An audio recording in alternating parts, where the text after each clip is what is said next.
अगर सबसे इंपॉर्टेंट कोई चीज है तो that is your learning attitude, और not for UPSC, for life even. Because when I am speaking in front of you in Hindi and English, to be very clear, I belong to rural background of Gujarat, और मेरा study जो हुआ है वो पूरा Gujarati medium में हुआ है, गवर्नमेंट स्कूल में. 12th तक का स्टडी मेरा गवर्नमेंट स्कूल में हुआ है, गुजराती बोर्ड में, गुजराती मीडियम में. And yet I can give my UPSC interview in English in Delhi and score such marks. Where did it come from? कहाँ से आता है ये? मुझे अभी भी याद है मेरा college National Institute of Technology Surat था, जहाँ पे मेरे साथ जो पढ़ने वाले बच्चे थे वो सारे CBSE ICSE वाले थे, और मैं एज ए एलियन वहाँ पे पहुँचा था, क्योंकि तब मुझे पता चला कि मैकडी जैसा भी कुछ है और उसमें बर्गर जैसा भी कुछ मिलता है. That was my first exposure to any metro city.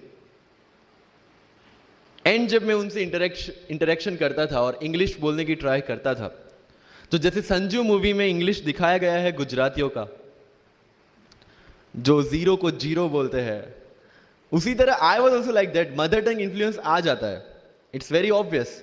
So I use to speak notes and not notes, और डोर एंड नॉट डोर, और don't and not don't. So they used to make fun of me. Safin, it's not don't, it's don't. Okay, fine. I had two options.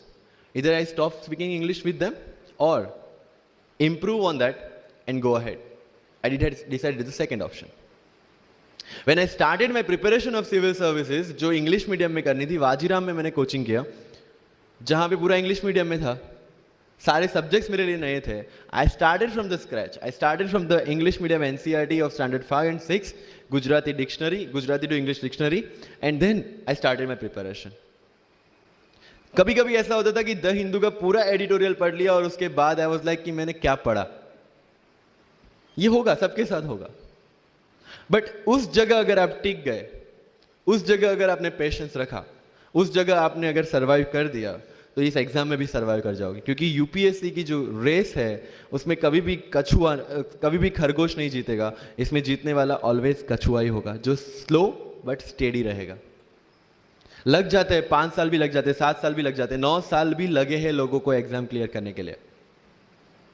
लेकिन believe में जब result आएगा ना, तो वो सारा सेक्रीफाइस आपको वर्थ लगेगा.